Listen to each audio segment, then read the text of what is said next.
그럼 여행을 떠나겠습니다. 일도를 보십시오. 심우 동자가 곶비를 들고 설을 찾고 있는 장면입니다. 그러나 숲속을 헤매며 아무리 찾아도 소는 그림자도 보이지 않습니다. 동자는 헛수고만 계속하게 되니까 결국 실망하게 됩니다. 다시 말해서 구도자가 참구하는 자라고 합니다. 본래 성품을 찾는 자, 그 구도자가 자기 성품을 보기 위해 맨날 몇 달이고 좌선을 하고 있는데 성품은 보이지 않습니다. 성품은 보이지 않고 머리에 분심 잡념만 가득하게 됩니다. 보려고 이제 본래 어떤 망상과 집착을 버려야 보이는 것인데 너무 어떻게 보면 오염이 되어 있어서 우리도 마찬가지잖아요. 조배를 한다든지 기도를 한다든지 심지어는 미사 시간에도 오라고 안 했는데 어떤 놈이 들어와 있고 가고 싶지도 않은데 내가 어디 미장원에도 가 있고 뭐 고깃집에도 가 있고 그래요. 그 미사 시간에 나만 그런가? 어째? 수행을 하면 할수록 캄캄하게 됩니다. 안 되는 거예요. 그러니까 여기서 많은 이들이 좌절감을 갖게 됩니다. 이걸 우리식으로 해석을 하자면, 이제 우리식으로 우리는 가끔 인생의 불청객 때문에 힘들게 됩니다. 불청객 십자가는 우리가 초대한 손님이 아니기 때문에 굉장히 성가시고 귀찮습니다. 아주 극단적인 예를 좀 극단적으로 들어서 죄송한데 똥오줌 싸는 시어머니를 모시게 되었다고 했을 때 앞이 캄캄합니다. 도망갈 수도 없고 이혼할 수도 없어요. 밥도 먹을 수가 없고 기도도 안 됩니다. 성당에도 나가기가 싫어집니다.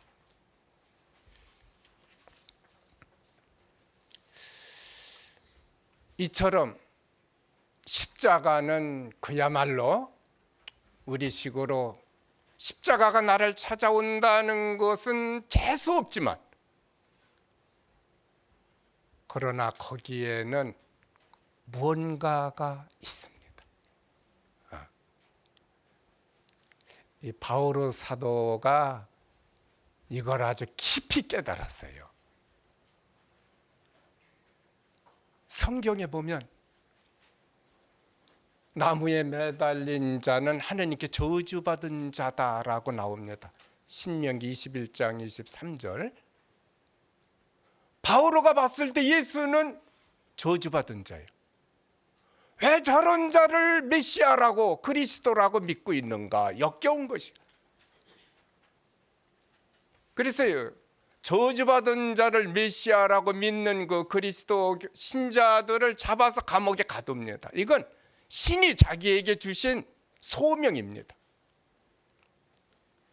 근데 다마스쿠스로 가다가 거기에도 또 그런 무리가 있다 해서 달려가다가 중도에서 누구를 만나요? 예수님을 만납니다. 사울이야 사울이야 너는 왜 나를 박해하느냐. 바오로는 한 번도 동시대 사람인데 한 번도 예수님을 뵌 일이 없습니다. 지극히 높으신 영광에 쌓여 계신 분이 계셔요. 자기 이름을 부르고 있어. 당신은 누구십니까? 하고 물었어요. 그때 대답이 뭐예요? 나는 내가 박해하고 있는 예수다. 그래서 바오로가 까무러치는 거예요. 그 괜히 넘어지는 게 아니에요. 아니 나는 저 친구가 저주받았다는 것을 알기 때문에 이건 성경에 나와. 그래서 저 친구를 믿는 자를 사정없이 박해하고 가뒀는데 알고 보니 하느님처럼 지극한 영광 속에 있는 거. 이게 어떻게 된 것인가? 얼마나 놀랐으면 사흘 동안 말도 못하고 먹지도 못하고 마시지도 못합니다. 나중에 깨달았어요.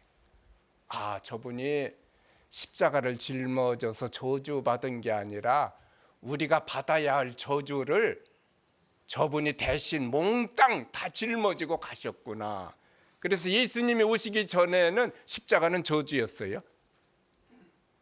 예수님이 오신 뒤에는 그 저주를 예수님이 다 가져가셨기 때문에 십자가 힘들기는 해도 십자가는 뭐예요? 복이 되는 것이에요. 은혜가 되는 것이에요. 그래서 바오로 사도가 고린도 1서 2장 9절에 보면 이런 말을 합니다.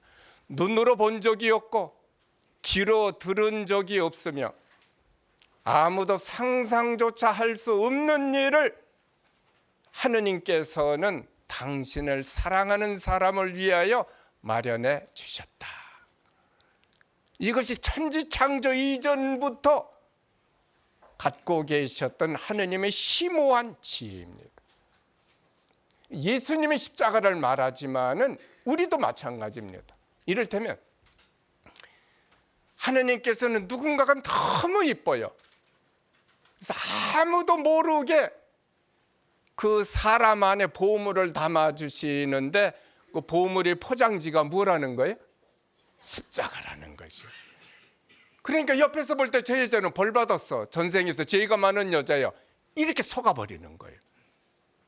그러니까 포장지만 보고 화내거나 불평하지 말고 소중하게 잘 받아서 벗겨보면 내 인생을 환하게 밝히는 보물을 만나게 된다는 것입니다.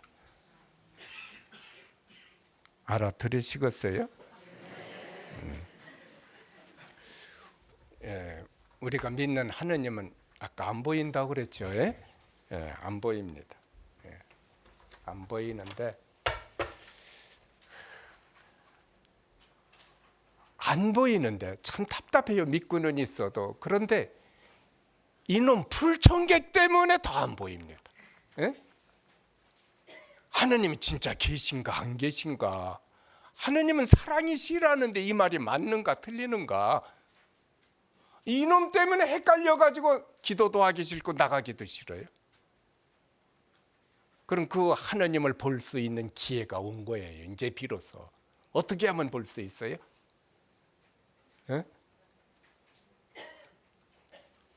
볼 수 없는 이 하느님을 앞을 가리고 있는 불청객과 친해져서 그놈과 내가 하나가 되면 보이지 않는 하느님이 보이는 것이에요. 아이고 참, 이런 좋은 강론을 어디 가서 들을까요? 알아듣긴 아시겠어요? 알아들으려면 도시락 싸들고 3년은 고생하면서 쫓아다녀야 알아듣게 되는 거예요. 근데 여러분들은 참 재수 좋지 오늘. 이게 이제 그 여러분들이 가지고 있는 그 심우도 그겁니다. 이게 하느님, 형체가 없는 하느님을 보려면 누구와 친해져서 하나가 돼야 된다고요? 십자가와 친해져서 하나가 되면 보이지 않는 하느님이 보이는 것입니다. 그럼 이도를 보세요. 견적 발자국을 발견하게 됩니다. 동자가 소 발자국을 찾았으니 이제 뭐만 따라가면 되죠? 발자국만 따라가면 됩니다. 그런데 그 발자국은 이제 생긴 것이 아닙니다. 그 전부터 있었는데 똑같은 길을 수천 번 걷고 나서야 비로소 발견하게 돼. 예. 다시 말해, 본래 성품은 안 보입니다. 안 보여. 안 보이는 것을 본다고 몸부림을 칠 때 깜깜합니다. 이때 뭘 알게 되느냐, 구도자가 이건 나만 그런 게 아니라 옛날 훌륭한 선사들도 다 똑같이 이런 길을 어둠 속을 뚫고 지나갔구나라는 것을 알게 돼요. 그럼 그들이 3년 걸려서 깨쳤다면 나는 10년이 걸릴 망정 깨칠 수 있지 않는가. 그래서 수행의 틀이 잡혀지게 된다는 것입니다. 우리로 치면 십자가를 어쩔 수 없이 짊어지다 보니, 아까 그 말씀드린 시어머니를 어쩔 수 없이 모시다 보니 내가 길들여지게 됩니다. 처음에는 원망도 많이 하고 불평도 많이 했는데 이제는 자동적이요. 때가 되면 진지 드리고 또 때가 되면 또 기저귀 갈아 드립니다. 그러면서 뭘 알게 되느냐? 세상에 고통받고 있는 여자가 나 혼자만이 아니라는 걸 알게 돼. 고통받는 여자들은 전에도 많이 있었어요. 내 주위에. 그런데 내 고통을 통해서 이웃의 고통을 보게 되고 또 이웃의 고통을 통해서 내 고통의 위로를 얻게 되는 것이. 이것이 발자국을 바라보게 된 것입니다. 제3도는 견우. 동자가 발자국을 따라가다 보니 드디어 소 꼬리를 바라보게 됩니다. 이제 붙잡는 것은 시간 문제입니다. 지금까지는 걸어왔지만 이제는 달려서 갑니다. 그러니까 이 정진이 빨라져요. 수행이 잘 됩니다. 이것은 수행자가 자기 성품을, 참 성품을 어렴풋이 바라보는 단계로 뼈를 깎는 그 아픈 노력 끝에 드디어 깨달음의 문턱에 와 있다는 것을 보여주는 것입니다. 견성이라고 깨달음의 문턱에 와 있습니다. 그러니 수행에 힘이 솟고 기쁨이 주어집니다. 우리로 치면 십자가에 점점 더 길들여지면서 하느님의 뜻을 어렴풋이 알게 됩니다. 왜 내가 이런 시어머니를 모실 수밖에 없는가? 전에는 깜깜해서 안 보였는데 이제는 조금씩 보이는 거예요. 이러이러한 뜻이 있지 않을까? 하느님의 뜻을 조금씩은 이해를 하게 됩니다. 그래서 원망 대신 잘 좀 짊어보려고 합니다. 처음에는 그렇게 미웠어요. 미웠는데 가끔 시어머니가 불쌍한 생각도 들고 기왕 모실 거 좀 잘 모셔봐야겠다 이런 다짐도 하게 됩니다. 이것은 그 사랑을 조금 깨달았다는 그런 증거입니다. 제4도는 득우. 드디어 동자가 소를 붙잡았지만 그림을 보면 소가 아직 길들여지지 않아서 동자가 애를 먹고 있습니다. 이때 소를 길들이려면 어떻게 하죠? 농가에서 콧뚜레를 꿰고 어떻게 채찍으로 때려야 합니다. 다시 말해 수행자가, 구도자가 자기 참 본성은 바라봤어요. 그런데 그 본래 성품이 많이 오염되어 있어. 삼독에 젖어 있다 합니다. 삼독 해보세요. 삼독을 뭘 말하느냐? 탐진치라고 합니다. 해보세요. 탐은 탐욕, 욕심을 말하고 진은 눈목자의 참진자, 눈 부릅들 진입니다. 이건 뭘 말해? 분노.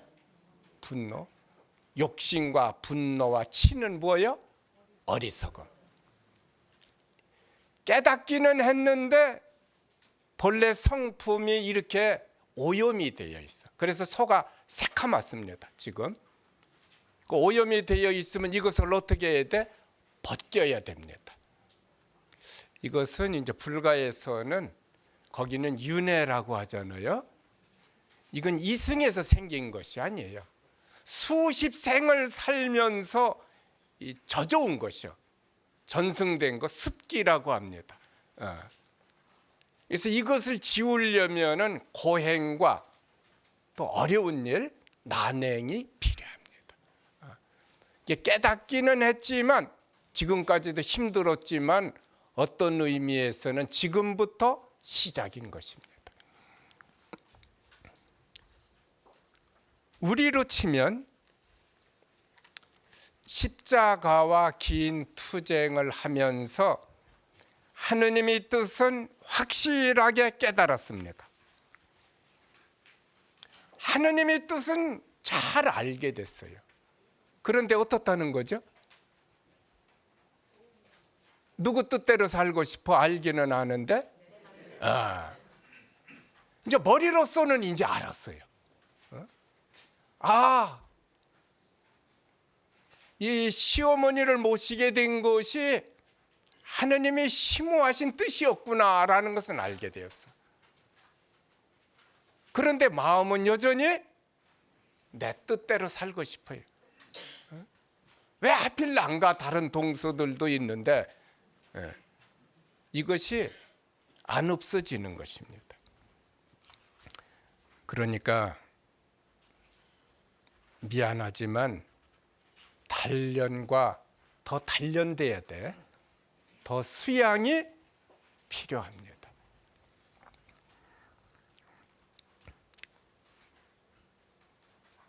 제5도는 목우.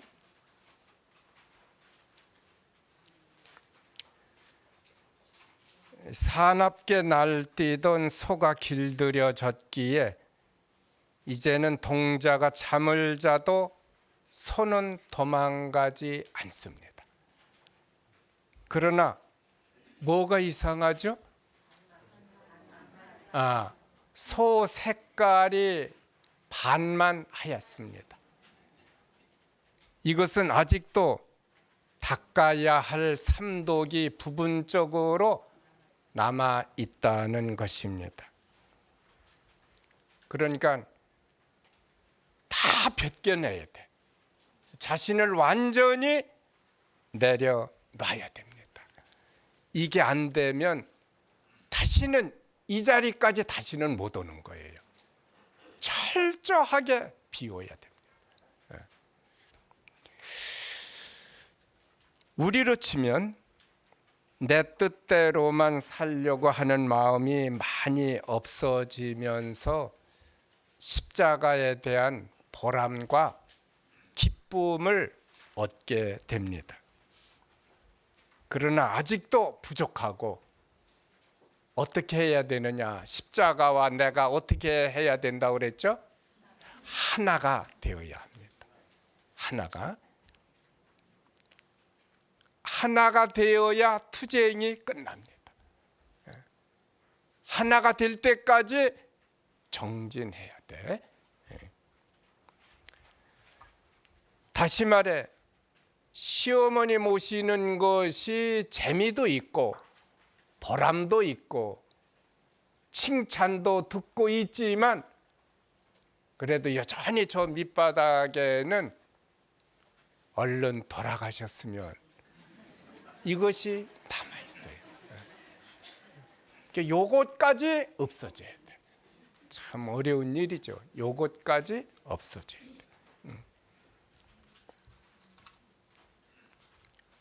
제6도는 기우, 기가.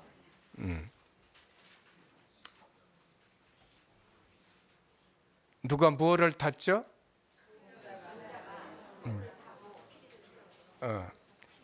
이제는 소가 완전히 길들여져서 동자의 마음을 알고 스스로 집을 찾아갑니다. 소 색깔도 완전히 하얗게 되어 있고, 이때 동자는 피리를 불며 즐기는데 몸과 마음이 하나로 일치된 것입니다. 이게 이를테면 이제는 몸 가는데 마음도 가고 마음 가는데 몸도 함께 갑니다. 초탈한 경지에 이르게 되니 삶이 너무 자유롭고 편안하게 됩니다.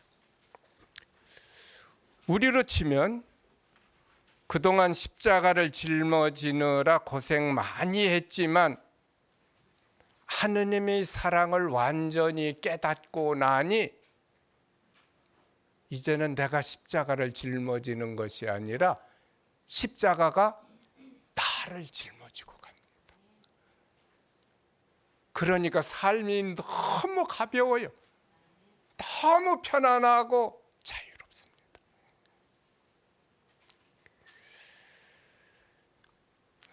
이런 자매가 있습니다. 똥오줌 싸는 그 시어머니를 모시면서 많은 고생과 우여곡절이 있었는데 결국 길들여져서 5도까지는 왔어요. 그래도 여전히 얼른 돌아가셨으면, 이것이 바닥에 남아 있었는데 어느 날 설거지를 하는데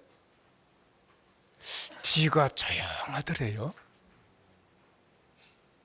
무슨 일인가 하고 돌아보니 시어머니가 며느리를 뚫어지게 이렇게 쳐다보고 있는데 그 눈이 너무 맑고 애처롭게, 어떤 면으로는 또 애처롭게 이렇게 보이더래요. 그래서 며느리가 묻습니다. 어머니 왜 그러세요? 하니까 시어머니가 정색을 하더니 엄마 밥 줘 이러더래요. 이때 엄마라고 부를 때 이 자매의 이렇게 밑바닥에 남겨있던 찌꺼기가 싹 없어지면서, 맞다! 내가 어머니로 모실 게 아니라 딸로 키워야겠다. 이래가지고 그날부터 며느리가 엄마가 되고 시어머니는 뭐가 돼? 딸이 되는 게 완전히 일치되는 것입니다. 또 말 들으려 안 들으려 하고 해초리를 들면 잘못했다고 시어머니가 막 빌고 야단이에요. 이게 시어머니 모시는 게 너무 재미있는 거예요. 반모임에 가서도 엊그제 있었던 시어머니 사건 말씀드리고, 레지오에 가서도 또 시어머니하고 지낸 일 얘기 들으니까 사람들이 뭐라고 해요? 저 자매는 날개 없는 천사다. 하느님이 보내신 천사구나. 애인들은 그래요. 살아있는 부처다. 살아있는 부처다. 누가 누구를 태우고 가죠? 예? 소가 누구요? 예? 시어머니가 며느리를 태우고 가는 거예요. 예? 알아듣기나 하시겠어요? 예. 제 7도는 6도 알아들으시겠죠? 예. 7도는 망우존인, 이제 손은 있고 존인 사람만 이렇게 있는 것인데, 동자가 집에 도착하고 보니 손은 없고 사람만 있습니다. 알고 보니 손은 나를 집으로 데려다주는 하나의 도구 방편이었어요. 다시 말해 수레였다 이것입니다. 집에 도착했으면 수레가 이제 필요 있습니까? 없습니까? 없습니다. 이제 필요 없는 거예요. 집에 가는데 뗏목을 타고 강을 건넜다면 뗏목이 필요 있어요? 없어요? 이제는 필요 없는 것입니다. 본성은, 본래 성품은 안 보이는 것입니다. 안 보이는 것을 보려고 몸부림친 거, 본래 성품을 보겠다고 하는 것은 하나의 그 참선은 도구고 방편이었어요. 이제는 본성을 꿰뚫었기 때문에 볼 필요가 없습니다.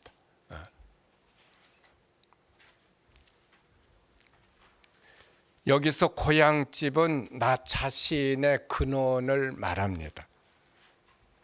자기의 불성을 깨달았으니까 이제는 수양이 필요가 없어요. 투쟁하며 싸울 일이 없으니까 그 그림에는 곱비와 채찍이 안 보입니다. 그렇죠? 예. 우리로 치면 하느님의 사랑을 깨닫고 보니 십자가가 뭐였어요? 하느님 사랑의 한 방편, 도구였던 것입니다. 이제는 십자가가 있어도 조금도 힘들지 않고, 그리고 지금까지의 고생을 다 잊어버리게 됩니다. 이제는 십자가 때문에 참을 필요도 없어요. 단련이나 투쟁할 필요도 없습니다. 다시 말해 십자가라는 수레를 타고 하느님의 사랑을 만나고 나니 이제는 더 단련이나 수양이 필요가 없어요. 어머니는 아직 치매 중이십니다. 조금도 그것이 나한테 십자가는 안 돼요. 이제 오로지 기쁨입니다.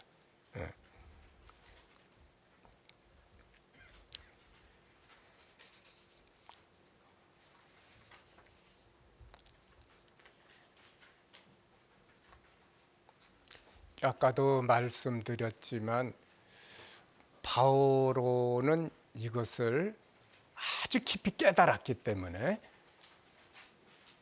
남은 전생애를 그리스도를 전하는데 몸 바치는데, 다 아시죠? 한 번도 전도 여행에서 예수님의 기적 이야기는 하지 않습니다. 오로지 십자가의 그리스도만 외칩니다. 바오로 사도가 무엇만 외쳤다고요? 십자가의 그리스도.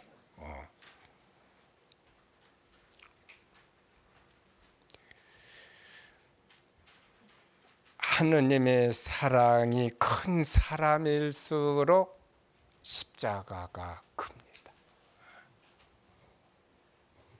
큰 사람이 큰 짐을 짊어질 수 있는 것입니다.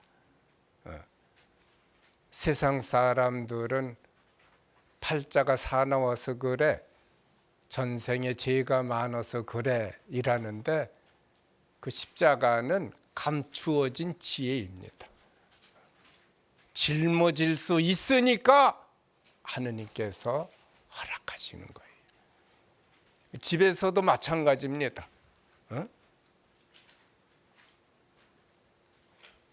정말 아버지를 사랑하는 자는, 부모님을 사랑하는 자는 뭐가 많을까요? 일이 많습니다. 일 잘하는 사람은 일이 많아요. 그걸 또 기쁘게 생각합니다. 일 못하는 사람, 불효자는 어떻게 해서든지 부모님이야 고생하거나 말거나 자기만 편하게 살려고 합니다. 제8도는 인후 구망. 구는 함께구로서 소도 없고 사람도 없다. 아까 그렇게 얘기했던 뭐가 없는 거예요? 이제 뭐가? 형체나 모양이 없는 것입니다. 석가모니가 처음엔 요가를 했어요. 최고의 경지에 올랐는데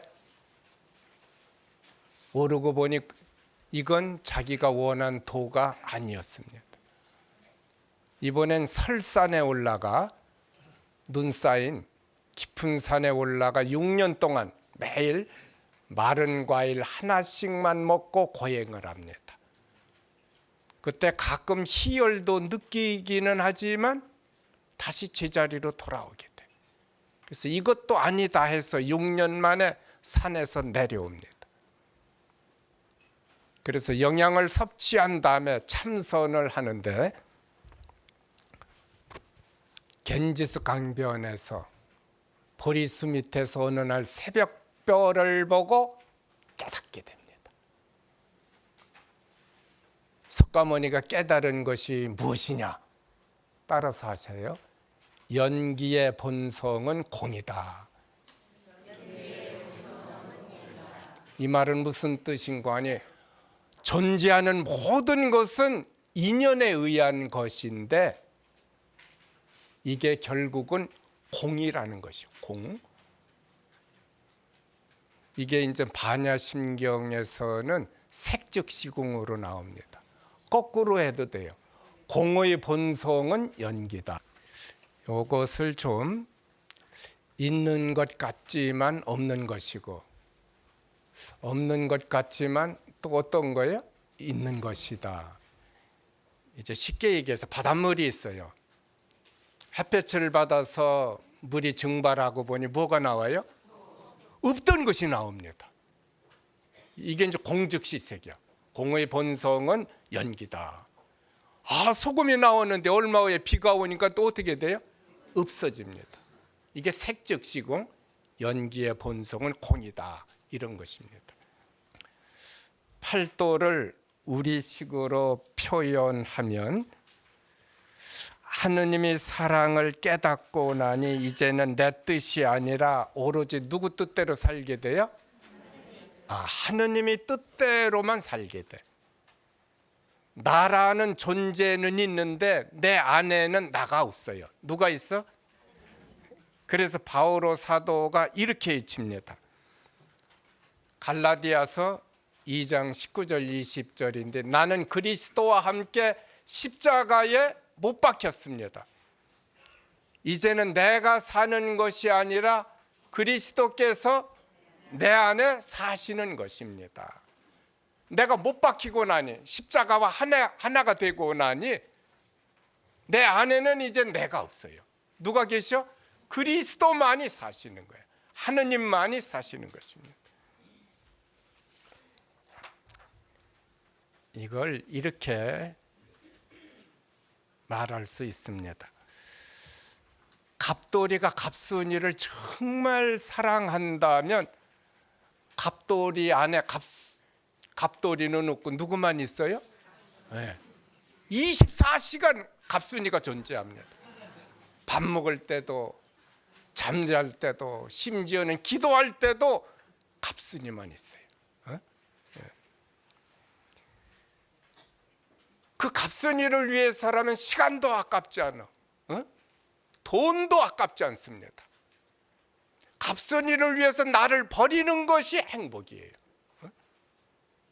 하느님과 우리와의 관계에서도 마찬가지입니다. 사랑에 눈 뜨고 나면 성당에서 일하다가 아닌 말로 맞아도 좋고 아들이나 딸이 아니라 해도 괜찮아요. 참 성탄 면접 때 보면 뭐 교목은 깎으려고 하고 뭐 5%만 올리겠습니다 뭐 이렇게 이상한 얘기도 하는데 깨닫고 나면 다 바쳐도 기쁜 것이에요. 그렇다고 다 바치지는 말고 이럴 때면 다 바쳐도 기쁜 것입니다. 그 이제 향유를 바른 여자 봐요. 그 성경에 나오잖아요. 이를테면 7 마귀가 들렸던 여자인데 지탄받는 여자, 무시받던 여자입니다. 예수님 만나서 찬물을 마셨기 때문에 저 여자로서 존경받는 인간이 되는 것이에요. 근데 참 제자들은 이제 그 돈 그거 저거 참 많은 돈을 가난한 사람들에게 얻자고 하는데 이 여자는 나를 사람답게 새로 태어나게 해주신 분은 이분인데 이분이 곧 저승으로 넘어간다는 것을 이 여자만 알고 있습니다. 제자들은 몰라요. 그것이 너무 고마우니까 있는 전 재산을 가지고 닦아드리는 거예요. 제자들이 불평할 때 예수님께서 뭐라고 하세요? 이는 내 장래의 일을 위해서 하는 일이니 너희는 참견하지 말라. 이 여자의 마음을 제자들은 이해하지 못하는 것입니다. 차원이 다른 거예요. 차원이 다 바쳐도 아깝지 않은 것이. 다. 이를테면 우리에게 이미 영원한 구원이 약속되어 있어요. 보장되어 있습니다. 뭐가 아깝겠어요? 이걸 깨달은 자는 다 바쳐도 아깝지 않은 거예요. 정말 오로지 교회를 위해서만 봉사하고 싶은 것입니다.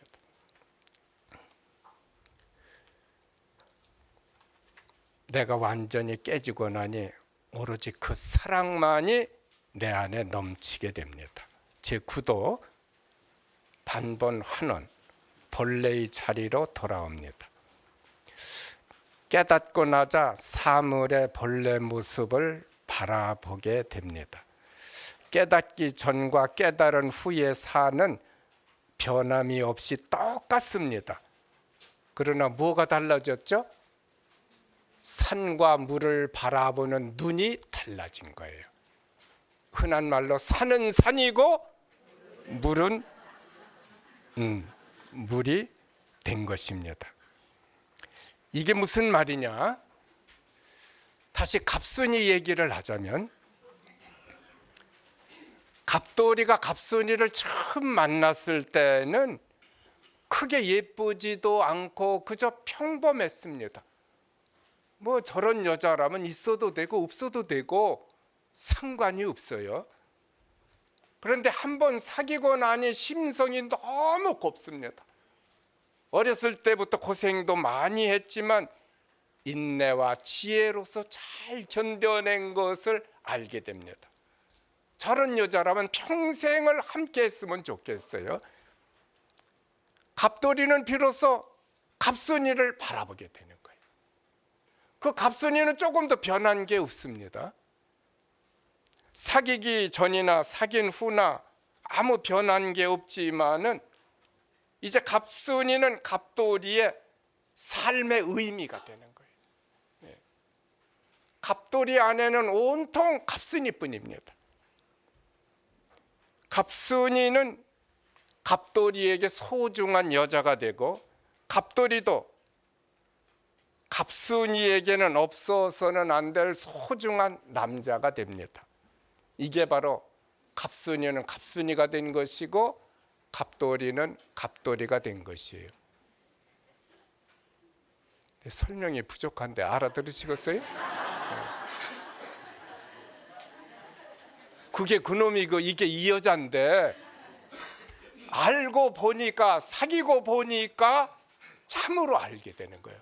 그때 비로소 갑순이는 갑순이가 되고 갑돌이는 갑돌이가 되는 것입니다. 하느님의 사랑을 깨닫고 나니, 이 시어머니는 여전히 치매 중이십니다. 안 돌아가셨어요. 처음이나 지금이나 여전히 똥 싸고 뭐, 죄송합니다, 여전히 그래. 그냥 하느님의 사랑을 깨닫고 보니 시어머니하고 함께 사는 이 자리가 뭐라는 거예요? 하느님의 나라라는 거예요. 여기가 하느님의 나라예요.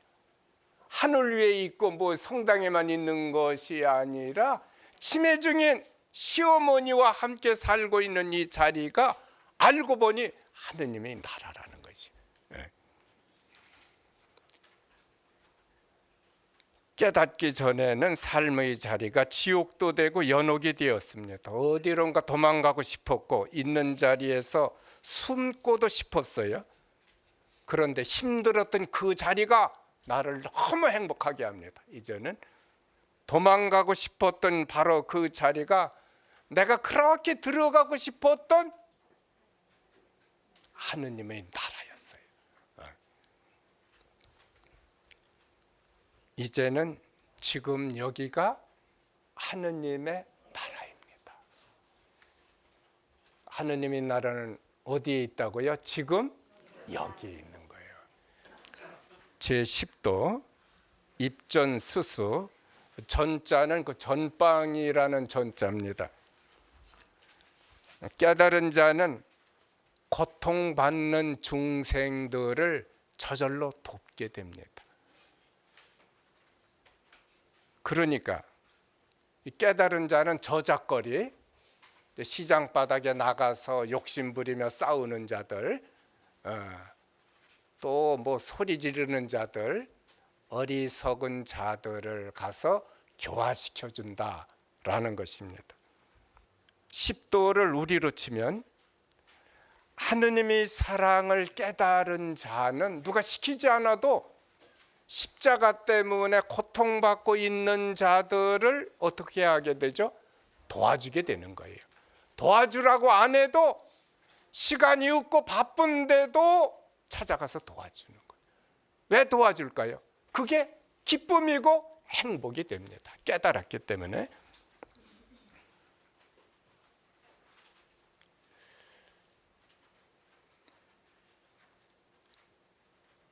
그러니까 이 돕는다는 것도 깨닫고 도와주는 거하고 깨닫지 못해서 돕는 거하고는 차원이 달라요. 아까도 말씀드렸듯이 깨닫지 못하면은 도우면서도 시기 질투가 많아요. 내 뜻대로 안 따라오면 왕따 시켜버리고, 그리고 남이 잘하는 꼴을 못 봅니다. 근데 깨달은 자의 봉사는 어떻게 하느냐? 이 봉사하면은 믿져야 본전입니다. 쉬운 말로 하라는 대로 하고 본당에서 시키는 대로 이렇게 시켜서 했는데 상처 안 받은 사람 없는 거예요. 오해 안 받은 사람 없고. 그런데 여러분, 그것 때문에 공로가 되는 거예요. 예? 전례 때 뭐 잘 뭐 해드렸다 해서 공로가 되는 게 아니라 그것도 조금 공로인데, 잘 하다 보면은 시기 질투가 나요. 옆에서 그런 오해나 상처를 통해서 이렇게 받게 되는데, 깨달은 자의 봉사는 어떻게 돼? 누가 때려도 아프다고 안 합니다. 누가 찔러도 섭섭하다고 안 해요. 괜찮습니다. 왜? 하느님의 사랑을 깨달았기 때문에. 하느님의 사랑이 그를 채우고 있기 때문에 누가 섭섭한 얘기해도 괜찮은 거지. 근데 그것이 안 된 자는 못 참아요. 한 대 때리면 몇 대 때리고 싶어? 10대, 20대를 그렇게 기도 많이 하고 봉사 많이 하는데도 이런 모순이 생기는 것입니다. 지금까지 시무도를 가지고 우리가 하느님의 사랑을 깨달아가는 과정을 말씀드렸습니다. 삶을 수행으로 생각하면 참 편안합니다. 주님이 100번 부활하셨다 해도 여러분이 부활하지 않으면 아무 의미가 없습니다. 여러분은 이미 천당이 보장된 자들입니다. 얻을 것을 이미 다 얻었습니다. 십자가를 잘 짊어져서 여러분에게 운명적으로 어떻게 보면은 또 하느님의 뜻에 의해서 주어진 그 십자가를 잘 짊어져서 부활의 새벽을 장엄하게 맞이하시기 바랍니다. 좋으신 하느님, 하느님의 사랑에 눈뜨게 해주십시오. 십자가를 잘 짊어질 수 있는 은혜를 주시고 삶을 수행으로 영접하여 부활의 새벽을 감격으로 맞이하게 해주십시오. 우리 주 그리스도를 통하여 비나이다. 아멘. 성부와 성자와 성령의 이름으로 아멘.